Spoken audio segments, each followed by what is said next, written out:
নির্দিষ্ট কোনো কোম্পানি আমাদেরকে চুষতে পারবে না। তো সুধর যাও। তাদের লাইন আপ দেখলে ভাই মাথা নষ্ট, কিন্তু তারা বাইক লঞ্চ করতেছে খুবই ধীর গতিতে। হয়তো তাদের বাইকের ব্যবসা খুব একটা বেশি প্রয়োজন নাই, প্রয়োজন হইলে তো তারা এইভাবে বসে থাকতে পারতো না, কম্পিটিশনে নেমে পড়তো ভালোভাবেই।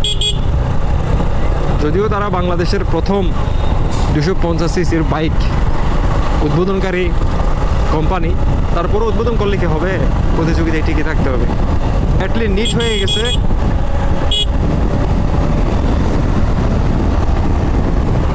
NS 200, RS 200, পাশাপাশি N250 USD মডেল যেটা আছে, dual channel ABS USD model, যেটাতে ফ্যাট টায়ার ইনক্লুড করা হয়েছে, সামনে 110 সেকশন, পেছনে 140 সেকশন।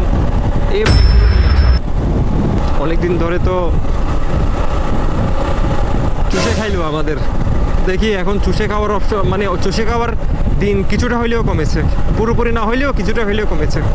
আর আমার হাতে এখন এই অপশন আছে, এটা ভালো না লাগলে আমার ওই অপশন আছে, এইটা ভালো না লাগলে আমার ওই অপশন আছে, বিভিন্ন ধরনের অপশন আমার মধ্যে আছে।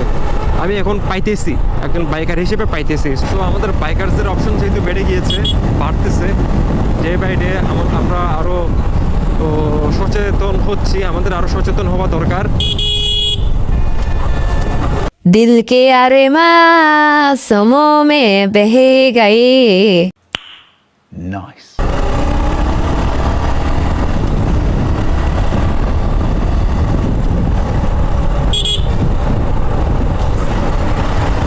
আমরা যতই সচেতন হব, তত নির্দিষ্ট কোনো কোম্পানি আমাদেরকে চুষতে পারবে না।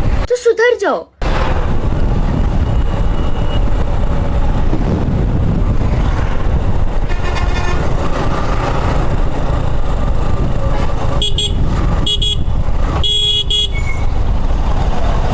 লুকিং গ্লাস ব্যবহার করস না,